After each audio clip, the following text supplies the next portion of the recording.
Welcome to FACT's webinar called Land Access for Livestock Farmers. Our presenter is Jason Silverman.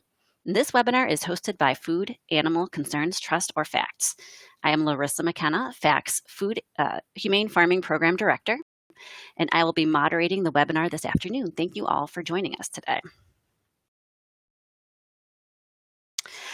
So to begin with just a few introductions, Food Animal Concerns Trust, or FACT, we are a national nonprofit organization that is headquartered in Illinois. We promote the safe and humane production of meat, milk, and eggs. And I direct FACT's Humane Farming Program, which provides a number of opportunities for livestock and poultry farmers to increase the number of animals that are raised humanely. This webinar is part of our Humane Farming webinar series. And please visit our website to learn more about all of our farmer services, including our grants, scholarships, and mentorship program, and to register for an upcoming webinar.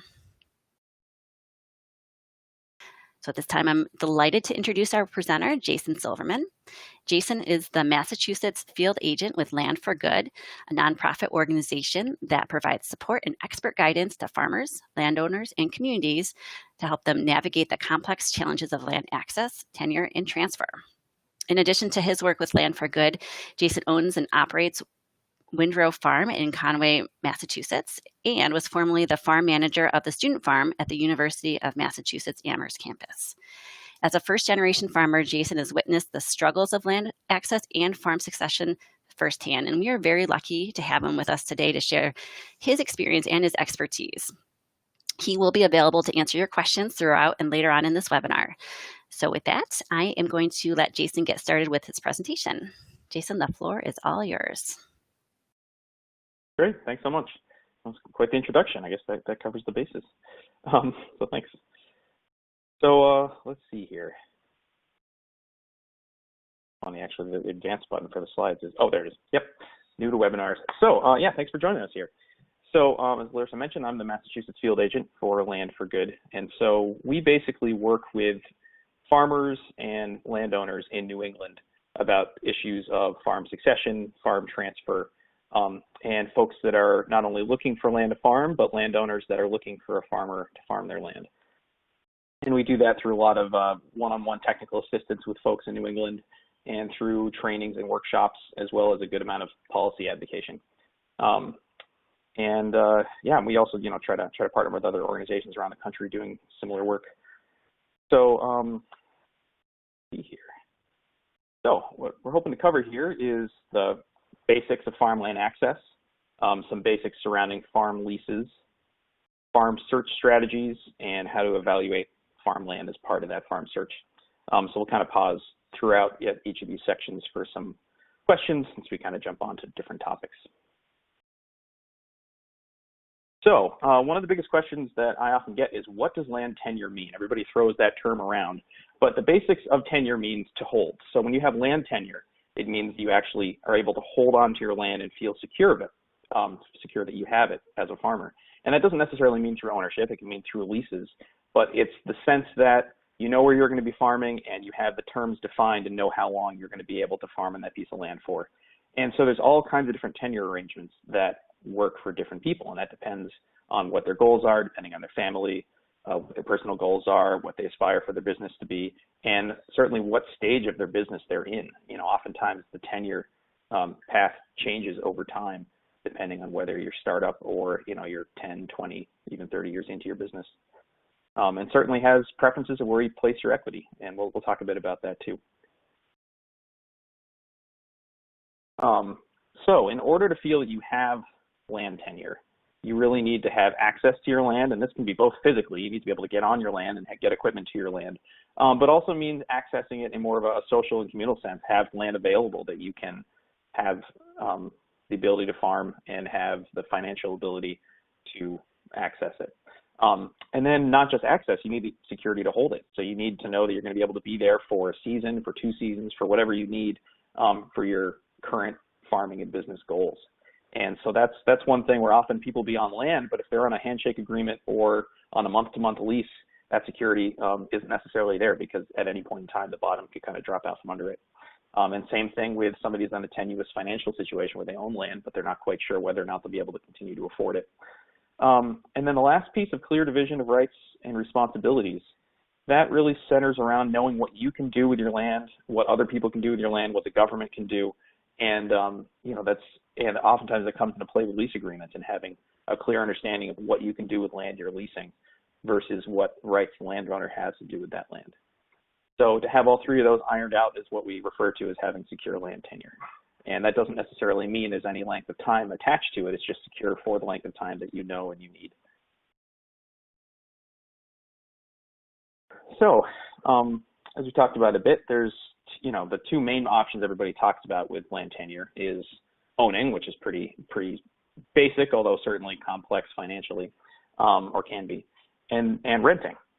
And those are sort of the two that everybody tosses around. But I guess one of the big things, especially up in New England, but certainly in other parts of the country as well, is that it can often be a mixture of the two and certainly can change over time. And we'll talk a little bit about some benefits of changing your tenure options over time. But it's more of a fluid process, or can be, and it doesn't have to be out of the gates your exact ideal tenure scenario. In fact, can allow you some flexibility. And certainly, makes sense to have it fit your business plan and what sort of capital resources you have and what sort of investments you want to be making in your business.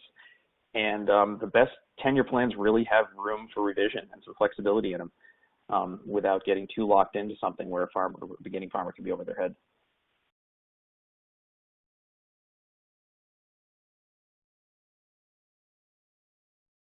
Skip ahead one too far. So we're talking about owning land. There are some major advantages and disadvantages with owning land. Certainly, if you own your land and you know that you can afford to keep it, you've got the maximum amount of security out of any land tenure options. It's your land, you own it, you're not going to be kicked off by a landlord, and allows you to build equity in the land because the most land appreciates in value. So in order to own your land, you can then take out, potentially loans against the land, using the land as collateral. And over time, part of your net worth, or even a significant portion of your net worth, is in the land itself. And then certainly the soft issues in all this can be some of the hardest and some of the most important. So having emotional ties to your land is often very important for people, and knowing that, whether it's the ownership piece or whether it's knowing that you'll be the steward of the land for your lifetime or perhaps for multiple generations. And having a legacy for folks is often a very important piece of owning land, and a lot of the reason why folks feel so strongly about it. Disadvantages are often sort of the flip side of that. There tends to be a lot of debt involved in owning land. And not only does it tie up capital from something like a down payment, but often, what I hear people talk about with rent is the idea of throwing away money on rent, and they just really want to be able to buy land, so they stop, just sending rent money out the door. But one thing people don't often talk about is money thrown away on interest. And especially if you're looking at a 30-year loan and you stack up those numbers and look how much of your loan payments over those 30 years is going to be spent towards interest, that's once again, quote unquote, money thrown away. So it's not as simple as viewing one as being money that goes back into your pocket and the other is money that's thrown away. Another disadvantage, some people actually find owning to be too permanent. And this often is with either dynamic family situations that are changing, whether there's either kids on the way or kids moving out, but it can have to do with what stage the business is in. And sometimes beginning farmers will buy what they feel is the perfect farm for themselves and get all the numbers to work and crunch it all and make it happen, and then realize that a part of their plan needs to shift, and whether that's increasing acreage, decreasing acreage, realizing the access to the markets aren't quite geographically where they thought they were going to be, and suddenly they find themselves owning this piece of land that the only way to change is that they have to sell it. And that can, of course, a whole slew of complications, especially, with the way that farming seasons work, and especially livestock farming, where you don't tend to have the winter off quite as much as some other types of farming.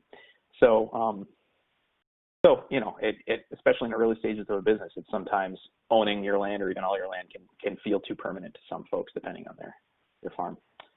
And certainly there's a lot of ongoing costs, which we'll talk about. It's not as simple as just writing a rent check. There's, all sorts of taxes and insurance and others that we'll talk about. And lastly, the buck stops at you. You're responsible for the land. You can't kick that can up the road to the landlord and say, oh, that's their responsibility. If your barn's falling down, it's either going to fall down or you're going to fix it. So, so there's certainly some things to consider when it comes to owning land versus renting it.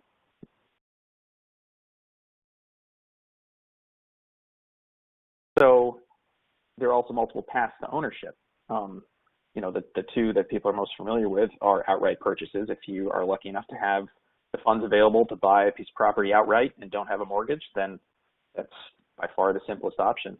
But more common is people taking out a mortgage on land, much like taking out a mortgage on a house. That ranges anywhere from 15 to 20 to 30 or even 40-year mortgages, and the interest rates, match accordingly, and how much money you pay in interest depends on all of those figures. Now, a lot of people throw around the term of lease to own, but sometimes it's not entirely understood. What does lease to own mean? And in terms of land ownership, the two that we usually work with are a right of first refusal, or a ROFR, R-O-F-R. You might see that later on in the presentation. And what that basically means is built into a lease and built into the language of the lease, it means that the person leasing the land has a right of first refusal if that land were to be sold. So that doesn't mean necessarily that any of their rent is going towards the purchase price, but it means that if at some point the landowner wanted to sell their land, then the tenant would get first dibs and have the option to purchase it if they had the finances in order and felt like they were in a place to do it. So that's one way in a rental situation to at least mitigate the fear of the land being sold out from under you. But it also takes a willing landlord to have that in a lease. And then sort of a little bit more complicated from that would be having a purchase option built into the lease.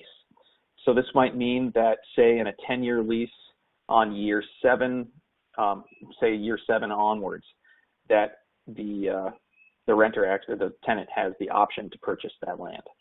And sometimes that purchase price is determined on an assessment value at the beginning of the lease. Sometimes it's assessed later. It really all depends how they work out that language in their lease.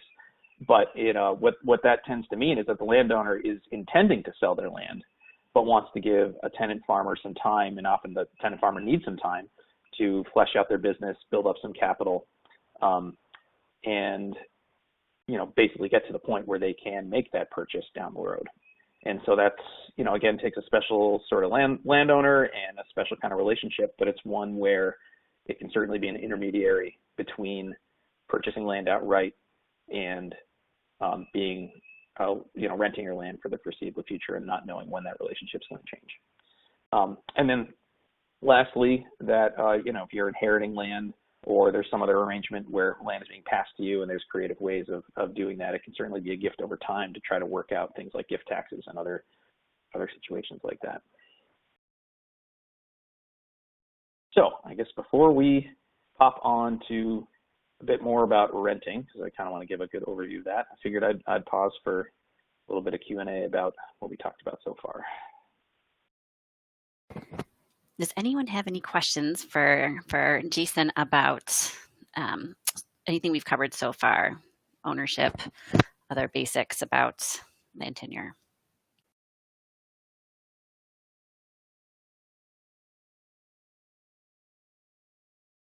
We have a question. I think what it refers to is grants for purchasing land. Jason, is that something that are available for farmers?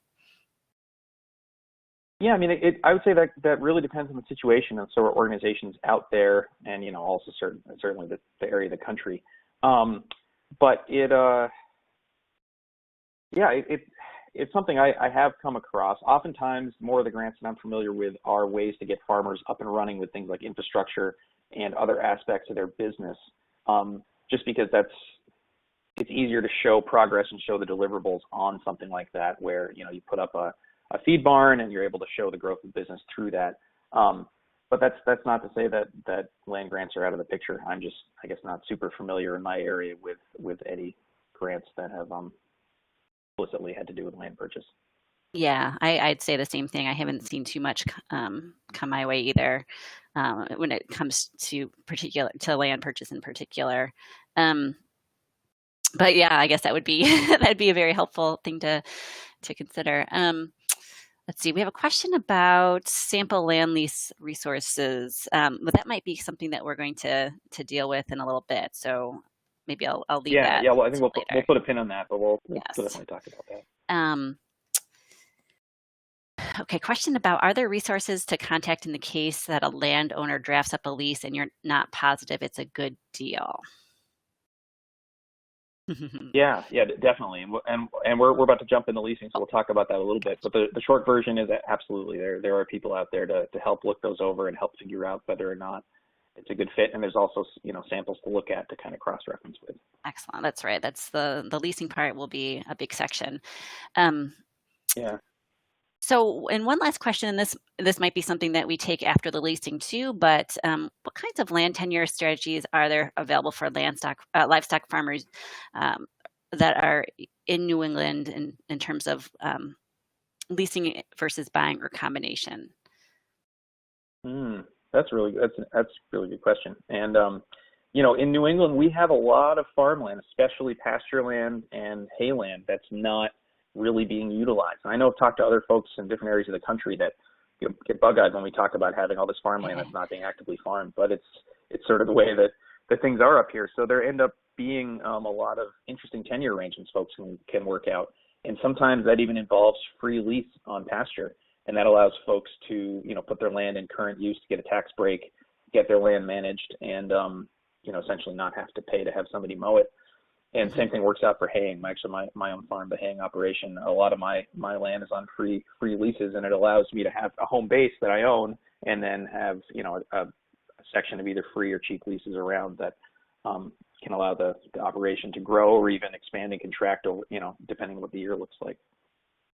And do you find that to be different between livestock and other row crops, or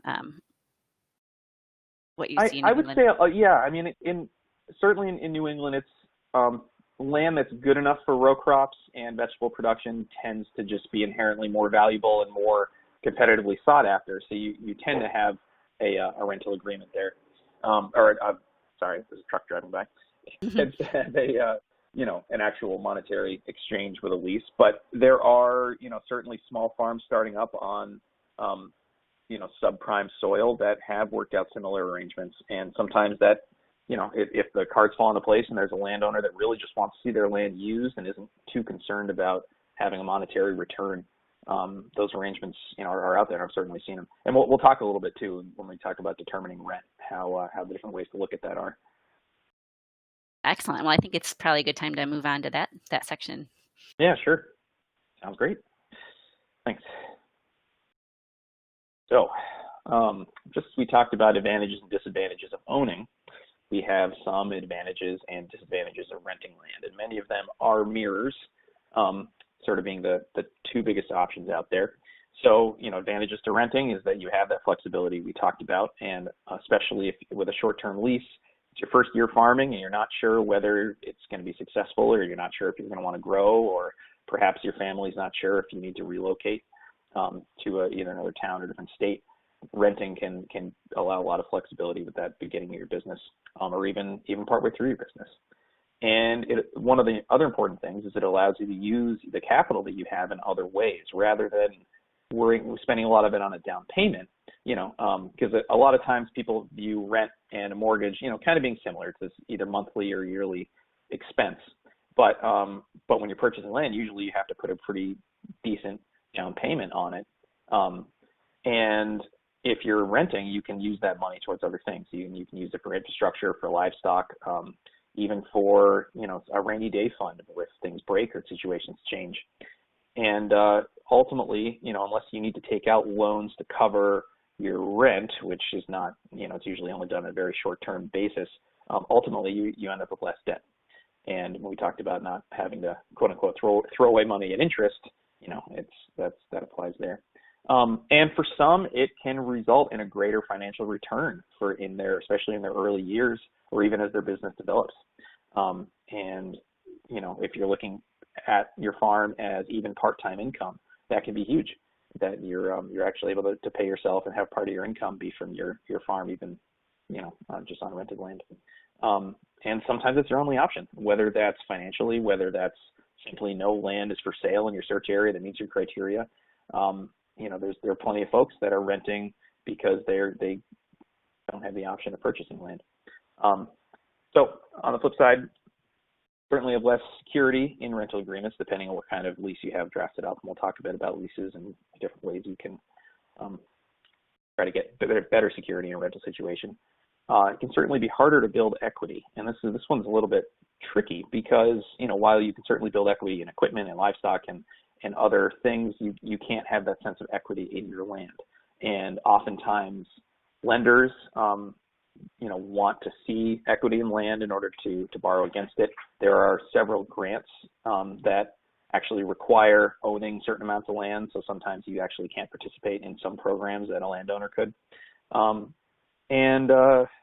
You certainly have to make sure that things stay copacetic with your landlord, and that you can't just do anything you want with your land. There's this other step, and that runs the whole gambit depending on how involved the landlord is, and we'll talk a bit about different types of landlords. So lease agreements.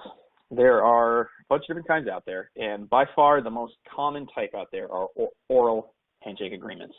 And that tends to happen on the really short term. I know that a lot of my short-term leases on hay land end up being oral agreements, and it can sometimes be difficult to get those in writing, either because you have so many of them, or the landlords are hard to get a hold of, or even sometimes they're people you know well, and you feel like by approaching them to get it in writing that you're violating some trust that you've built up with them. And that's a hard hurdle to get over, and that's something that I've had to navigate with some landowners that I have that represent more significant acreage to make sure that my sense of tenure is there. And then sort of a step above that would be a short-term lease. So that when we talk about short-term leases, that can be month to month. But we think of it more like in a 1 to 3 year term. And sometimes that'll be a trial term lease, so they have it built into a lease that the first term is a year, and then it kicks into something larger than that just to make sure all parties get along. And then the other aspect of a rolling term lease is actually a tool that's really interesting. It's something I'd never really heard about until I started working with folks on this, and a lot of people utilize it. And basically what a rolling term lease means is that at the end of any given year, you still have that lease term in front of you, like a buffer. So for instance, if you had a 3-year rolling lease term, or rolling term lease, after year 1, you'd still have another 3 years. After year 2, you'd have another 3 years. And so it's sort of this invisible buffer that floats in front of you. And if the landlord wanted to get out of the arrangement, you'd have at least 3 years to plan for that. And so rather than a simple 3-year lease that after 3 years, you don't know if it's going to be re-upped or not, this allows you a good planning buffer. But again, requires a landlord that's okay with that and, feels confident that they don't need to up and sell their land at short notice, and that the landowner knows that at least they'll have 3 years before they can do something with it if something changed. And then getting into long-term leases, there's sort of medium term, which I guess is in the 5 to 10 years. It's somewhat arbitrary, but long-term leases can go up to 50 years. In some states, in some instances, they go up to 99 years. And that really is their way of saying it's a lifelong lease term. And, I would say those are rare to uncommon, but certainly around. I know of some farmers that have a lease agreement like that. And it really is when a landowner knows that they're not going anywhere and they want their land to be in farming and they feel secure with the situation, and they want a farmer to essentially be able to farm it for life. And so that can sometimes be built into into the lease itself, that even if the owner changes hands, the tenant can continue to farm. So it's really a matter of what kind of wording you have in your lease and what sort of weight it carries, just making sure the legal aspects match up. And then as we talked about, you've got the right of first refusal or option to purchase. So oftentimes those are in longer term leases where you have built into there either the fact that you can purchase the land if it were ever to be sold, you get first dibs if you can afford it, or that there's a designated option to purchase at some point in the lease, and that can lead to an ownership option. Let's see, there's a couple others that are perhaps, the ground lease has actually been gaining a lot of traction, especially in New England. I'm not super well versed with how common it is in other parts of the country, but basically what a ground lease means, I've never seen it happen in anything other than a very long-term lease, often a 50 or 99 year.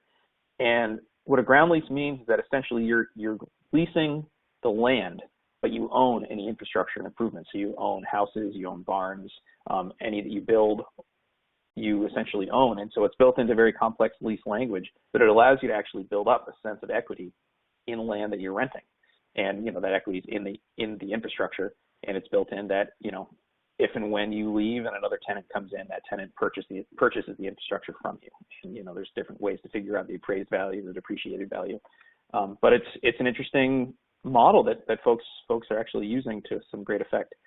And it's, ends up being much more affordable for them than still trying to purchase a large farm with all this infrastructure, but gives them a sense of being able to do what they want with their improvements and, also having some equity in it. And then, of course, there's residential leases, which can either be separate or tied into a farm lease, and all kinds of other leases, too, for equipment and building and livestock. That doesn't have to do with the land itself necessarily, but can play a big part in either the beginning of a farm endeavor, a farm operation, expansion, or even just general status quo throughout the year. So in a lease, we talk about having 5 minimum elements in a lease to make it a lease contract. And that's the name of the parties. So you have to have who's involved, who's the tenant, who are the landlords. And sometimes you need to make sure you specify if there's, a landlord's a couple or if they're siblings to make sure all of the relevant parties are on the lease.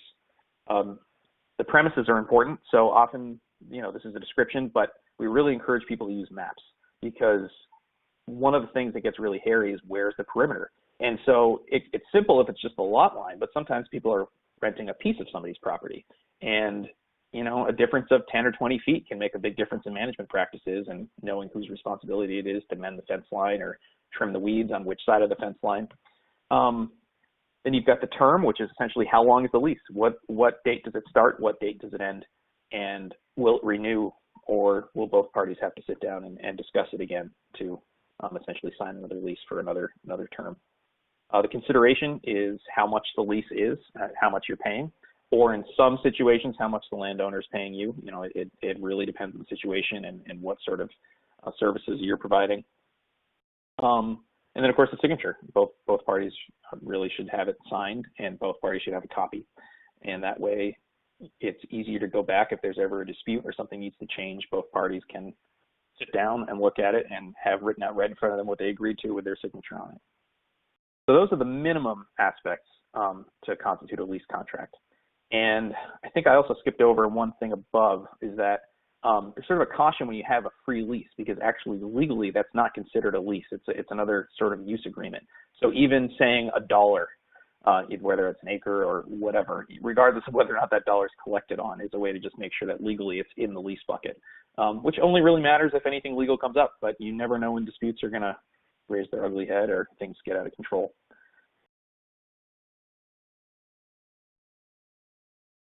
So that's twice. So there's a slew of other things that can be in a lease, and this is sort of a grab bag, and leases can be as complex or as simple as you want, but so long as both parties agree. I've certainly seen a lot of beginning farmers and farm seekers that want all these complicated aspects in it that a landowner says, whoa, I wanted something simple, this is too much, or even vice versa. As a landowner, if they start adding too many clauses and things, it might make it more difficult for them to attract a farmer. And as Larissa said, these slides are going to be sent around again afterwards, so you certainly don't feel like you have to scramble to write all this down right now. But so other things in the lease can touch on what's permitted and what's prohibited, both by the farmer and the landowner.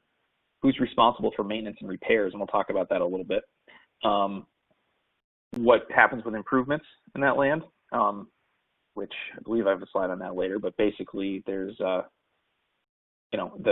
the common law is that improvements belong to the landowner unless something else has been specifically laid out. And so oftentimes that's at either a purchase price or some other agreement for the landowner to purchase any improvements built, or an approval process for building those improvements, and also often an amount of time that a tenant has to remove those improvements from the property. Let's see, things like liability insurance,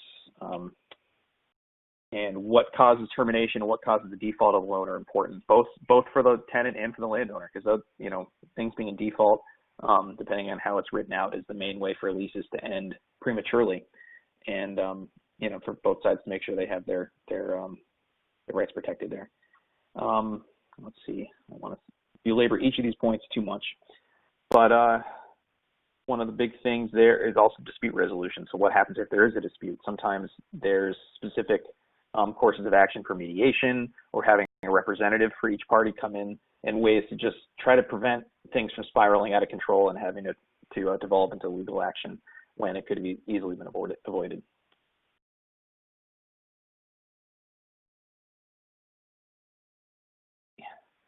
So by far, one of the biggest questions we get is, how do you determine the rent, both as a landowner and as a farmer?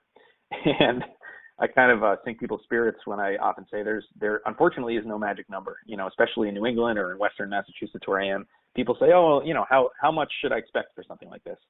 And it really depends on a bucket of different circumstances. So, these numbers on this slide really just apply to New England and, even maybe Massachusetts, but, I think a lot of New England's somewhat similar, where, for basic tillable land, you can look at $50 to $100 an acre per year. And I'm sure that people in other parts of the country are looking at that and thinking that's, crazy. And, as I mentioned, for pasture and hay, that can be less, sometimes free, sometimes even the landowner pays you, because that's cheaper than paying the full taxes on the land and cheaper than hiring somebody to mow it. And then in our area, we also have the Connecticut River Valley and some really prime soils that can, go upwards of $250 or even $350 or $400 a year. So it's really a matter of seeing what else in your area is land going for, and what sort of comparables are out there. And it's looking at a lot of factors too, because sometimes two pieces of land can have all the same characteristics, but one is a lot farther from markets, it's a lot farther from suppliers, and that can be a little difficult to match them up.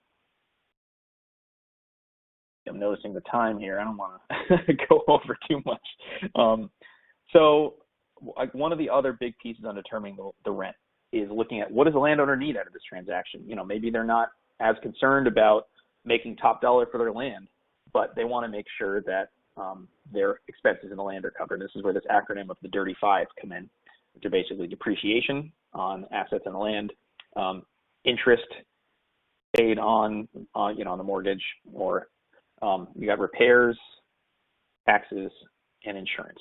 And so this 35 also applies to a farm seeker that's looking to purchase land, because these are the basic carrying costs of that land. So rather than rent, you're going to have your mortgage plus these, and it'll help you determine sort of what you can afford and what sort of rental situation or purchase situation you can afford. Apologize for moving a little quickly here. I'm just want to make sure we have time to ask questions about things. So the bottom line also, so that's kind of the third way to look at it, is what can you as the farmer afford? And often that's a large negotiating point. If the landlord wants or needs all this stuff, but they can't find a farmer to farm it for that rate, it often comes back to what the farmer can afford. And that's, that takes a lot of hard thinking and, a lot of honesty and openness, but also, it's tough in a competitive world to talk specifically about what you can afford with your business model. And I just want to touch on types of rent really quick. So the simplest is a cash rent. So, when the rent's due, you pay it. There's also share leases, which often has to do with a percentage of income, or sometimes it can be a couple CSA shares or a quarter of a cow, or often it's dependent on what was produced in that given year. And so it's a way for the landowner and the farmer to sort of have a collaboration, and in a good year, the landowner gets more income from it, and in a bad year, the farmer has a bit of a cushion. And then you get a flexible cash rent, which is kind of a combination of the two. You have a minimum amount that the farmer pays, that you'll pay every month or every year, or how that's set up. And then beyond that, it could be a percentage or a certain amount, depending on what your production's like. And it's important to monetize and value what kind of in-kind considerations. If you're using somebody's land and running cattle on 10 acres and there's another 3-acre field that you need to brush hog every year, it's good to make sure you note in the lease what how much that brush hogging's worth. And while you're not handing them cash for it, you're brush hogging it, and they're getting that sort of monetary benefit out of it. And again, as I mentioned, caution for saying no rent, because that's when it actually kicks it legally out of this lease bucket.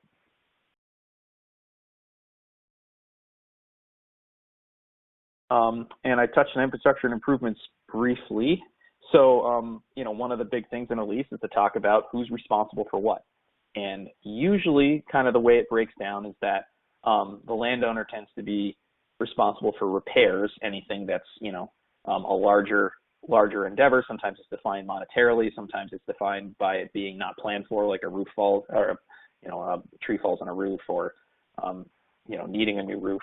So that's really all how you define it, versus the farmer being responsible for basic maintenance. Sometimes that can be painting. Sometimes it can be replacing windows, things that are ongoing, smaller costs. And so that's just a matter of having that sort of ironed out. And one thing that's actually come up a lot lately is how to quantify improvements to things like soil. And, the idea of a farmer coming in and leaving the soil better than they found it or worse than they found it, and how does that impact the lease agreement? So there are people working on that, and there's creative ways to talk about it. But unfortunately, there's so many variables, it's hard to quantify. We talked a bit about structures. Usually non-permanent structures, it's easy enough to have it built into the lease that you have a month or two months or a week or some amount of time to remove your non-permanent structures. But permanent structures, as I mentioned, under common law, the landowner gets to keep it unless you have some other kind of provision set up.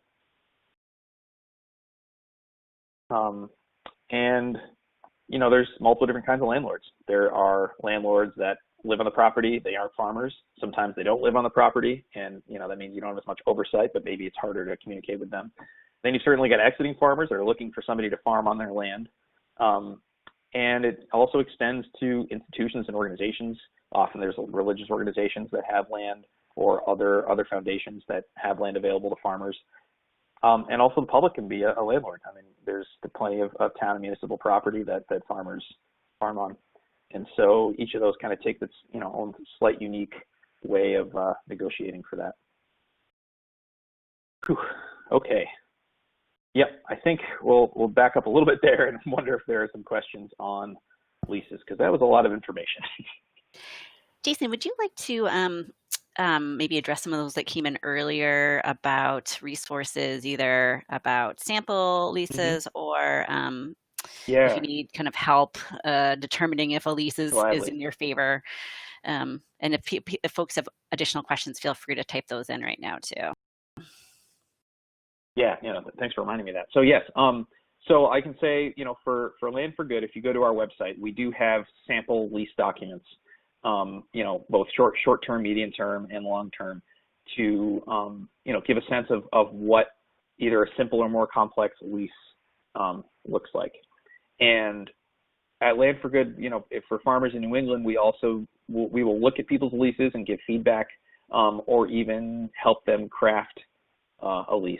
And we always make the distinction too between crafting and drafting, because while we have a lot of knowledge of this kind of stuff, it's always worth having a lawyer involved for the final drafting process, just to make sure all of the legal stuff matches up and functions correctly.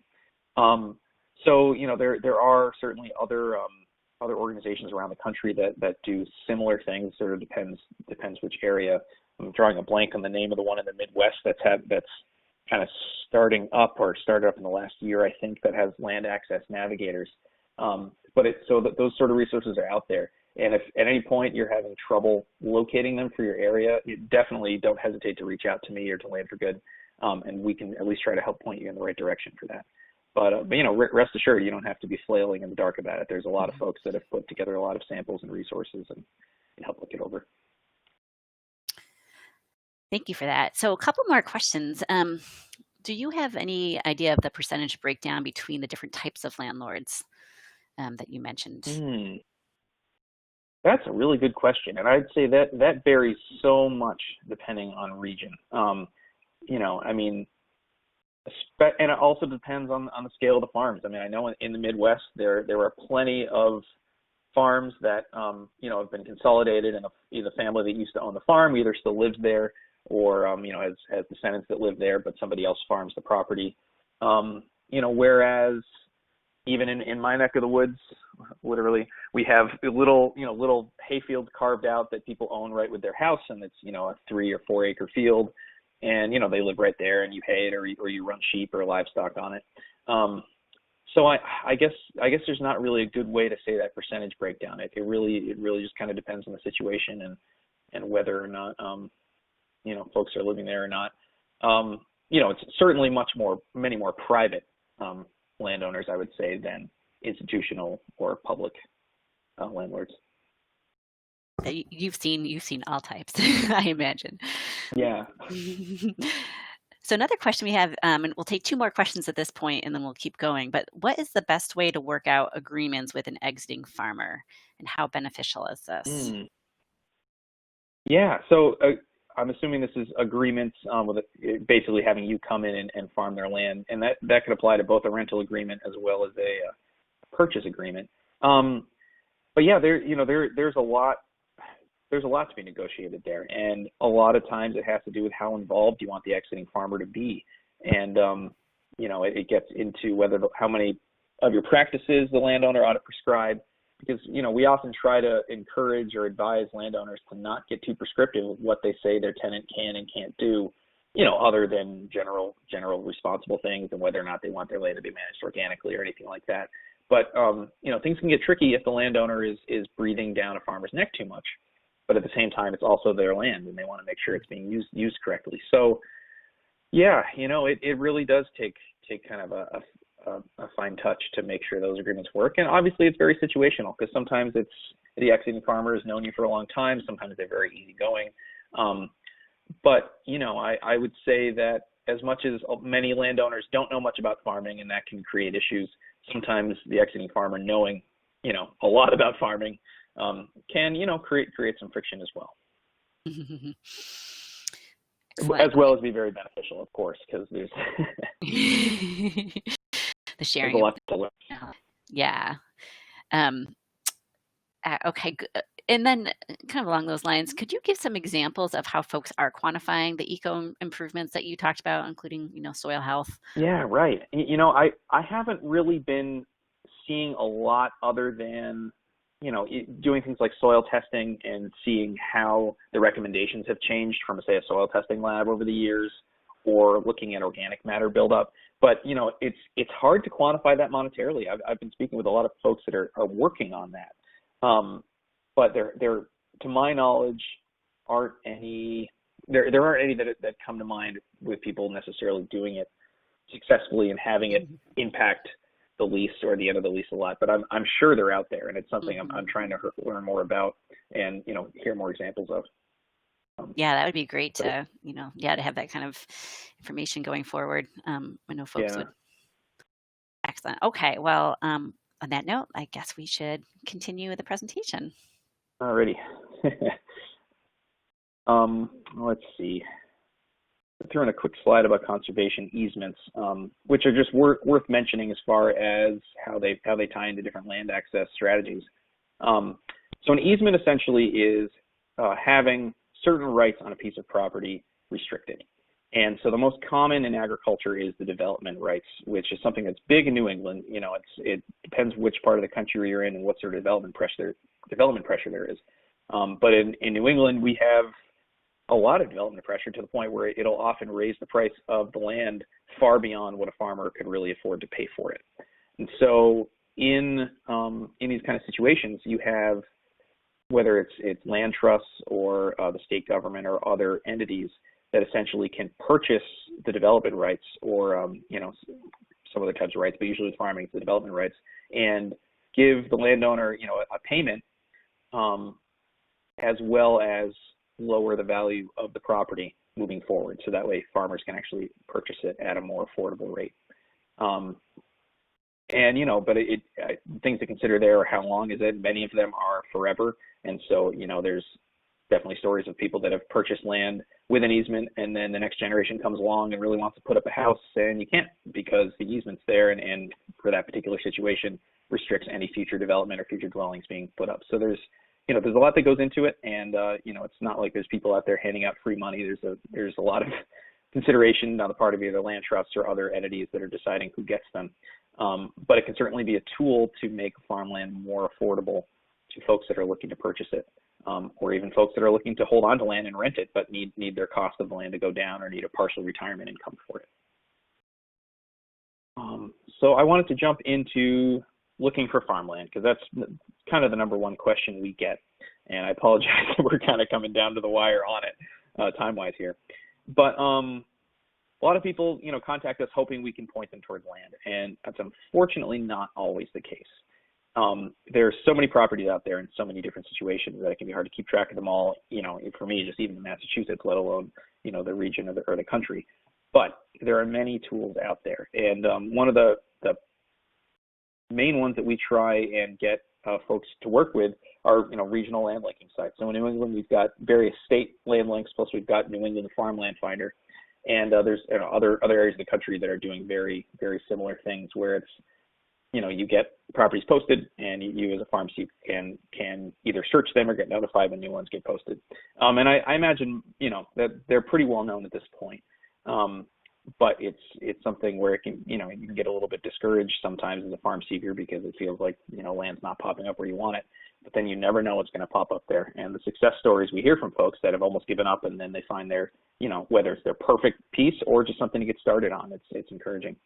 But I can't understate how much local networking helps, and talking to local commissions in your town, agricultural commission if your town or, if your state has such things, and talking to the state itself, as well as different land trust organizations.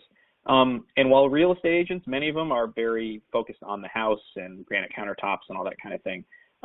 They're certainly a resource to know what's out there, and sometimes they might not even realize a piece of land has farming potential, depending on what size or what type of operation is going on. And I think that's very true with livestock, especially folks wanting to start in a small scale.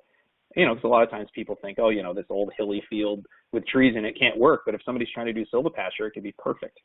So that's where, real estate agents can certainly be a tool in that. And, working with your network, talking to other farmers, getting the word out there. There's certainly the farm service organizations like the USDA and different farm credit organizations. They may, serendipity might mean that they know of something popping up, or they have some ideas of where to look. And so it's really taking this broad approach to try and network and, get your story and your name out there.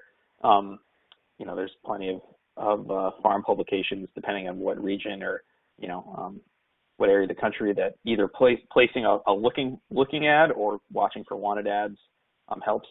And, hunting Craigslist and, other things like that, it doesn't hurt. And putting a wanted ad and putting yourself out there rather than, waiting for something to pop up in front of you can be really helpful. As far as, increasing how many dice you're throwing and whether or not you're going to, come up with the right fit. And the other thing I can't understate is to just be proactive about it. Oftentimes a handmade flyer in the right spot can reach the right demographic and the right generation, especially as, there's many folks in the senior generation that are not very online savvy. If they saw an ad on a bulletin board they were convinced nobody ever used anymore, and it talks about what you're looking for in your story, that can go a long way. It takes more legwork because, it's not as simple as firing up your computer and putting something out there on the web. It actually means driving around or walking around and trying to make these connections. And then the other thing too is to start in the meantime, rather than waiting for the perfect opportunity to pop up and get started, even if it's a small, flock of chickens in your backyard, in a garden or an acre or a cow. Getting that experience can be one of the biggest assets for acquiring land.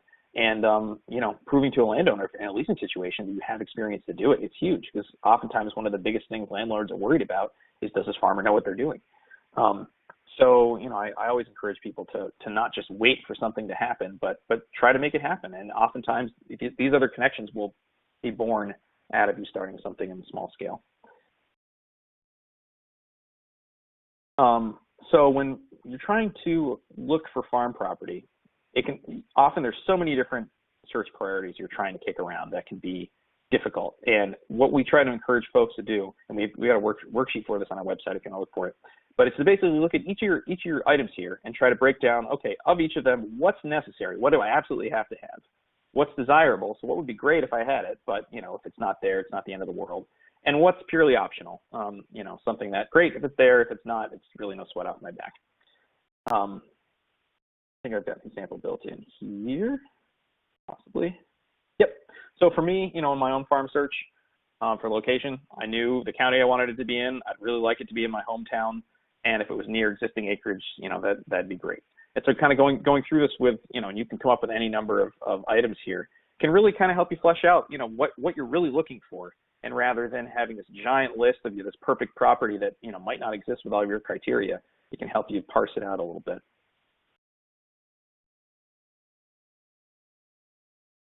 Well, I think due to time, I might skim over a little bit of the physical attribute stuff, unfortunately, because, I think many folks are pretty well versed with, looking at a farm and trying to figure out what's there. But, one of the big things is support services and markets is something people don't necessarily think about. It can be the perfect farmstead with the perfect land, but if you don't have anybody to sell the product to, or you don't have any way to get the supplies you need for the product, it can sometimes, make or break the profitability of an operation.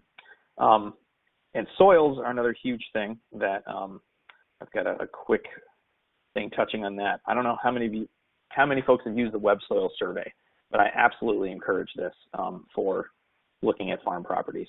And what this does is it basically uses, the USDA has gathered soil data on, on the U.S. and you can pull up an address and it'll show you the best approximation. It's not perfect, but it'll show you the best approximation of what kind of soil's there. And especially in this day and age when, you hear about a property, you see its address, you pull it up on Google Maps, it all looks flat and it's hard to tell what's really there. And so the web soil survey will tell you, different grades of soil and what the projected slope is, how rocky it is, that kind of thing. It can be really the first point in triaging a property.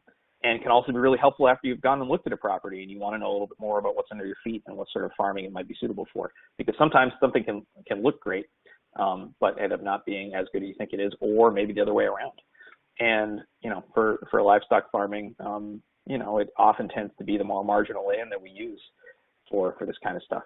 So, being able to use that to make your case for a landowner too that maybe wants too much rent, this can be really, really helpful. I always recommend people try to have it in hand. You can get great printouts, for color mapping.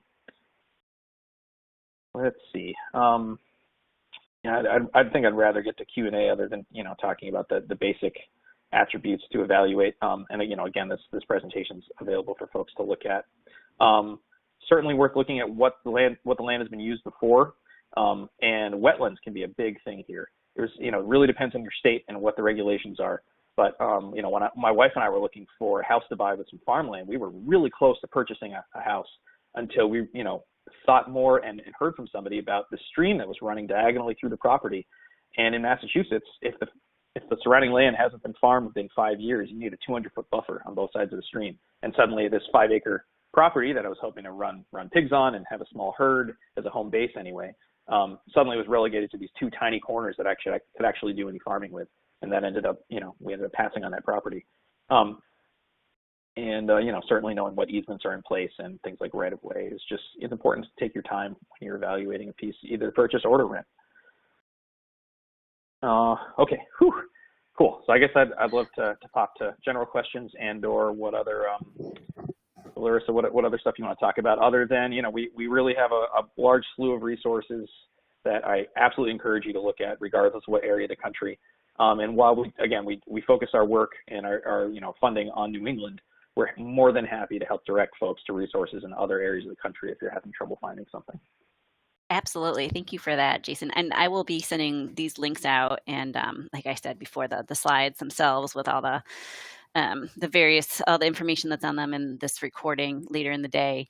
So yeah, don't feel like you have to get every piece down here. But so going back just to the last section, we have a question about leases. And do you see a lot of leases now where conservation requirements and or practices are integrated? And if you have seen them, what are kind of the top 2 or 3 that are being incorporated? That's a really good question. And let's see here. I mean, a lot of that has to do with wetland stuff that I come across in New England anyway. And working with the Natural Resource Conservation Service, which is an arm of the USDA, so it's all across the country. Things like watering livestock and trying not to do that in streams or to try to have the impact limited to a wetland or waterway. I'm trying to think more about your question about how it ties in with leases.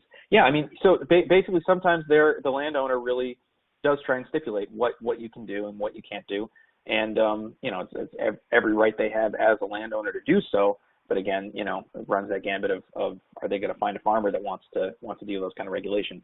Around here, we see a lot of things like cover cropping and, or rotational grazing. Certainly, I've seen that pop up in leases where people try to, really encourage or even stipulate that their tenant uses rotational grazing practices. And, mowing, the times of mowing fields, oftentimes that has to do with, bird populations and whether that's harvesting hay or clipping pastures at certain times of year. So yeah, it really does. I've certainly seen it pop up, and it can be in leases, and if both parties agree to it, it's great. It just, kind of narrows that funnel of a farmer that's going to want to adhere to all of these practices. Excellent. Thank you for that. And so I think our last question, and this might be something that it's hard to generalize, but what kind of recommendations do you generally give farmers that are starting out about the amount of land that they should start looking for? I think it's between, like you said, doing something in the meantime versus, perfect plot Yeah. of land. Right. And so much of it depends on what enterprise you're really looking at, and what region you're in and what constitutes different levels of production. And so, I guess if you're looking to get started in the meantime before you can really hit the ground running with something, I recommend whatever scale you can get at. And sometimes that means, if you're aspiring to have cattle, but you don't have the acreage for it, maybe getting some sheep or goats in the meantime can kind of get you some experience and get things rolling. And so much of that really comes down to business planning and seeing what you really need to get something rolling to at least cover the costs from the, initial investment for stuff. Speaking from experience a little bit, my farm in Conway, Mass, I do 30 acres of hay right now, and I'm about to incorporate livestock on another 10 to 15. And that started with 2 steers on, some land that friends of mine had, and, like 9 acres of hay at that point. And that was sort of at the point where I could buy a used tractor, buy some used equipment, and get some return on that to start paying that back and expand in future years. So but in other parts of the country, talking about 30 acres of hay and this scale is just completely not applicable, especially think about the Midwest and a lot of stuff. So I'd say it really depends what your region and what your financial situation and what your markets are like. Excellent. Wow. We are just about out of time. I have a few housekeeping items before we do sign off. Just so folks know, immediately following this webinar, you will be asked to complete a very, very brief survey. If you could take a minute or two, we would greatly appreciate it to tell us about what your experience was today. Give us any feedback and recommendations for future sessions. Also, as we noted, a recording of this webinar and the presentation slides will be available very soon.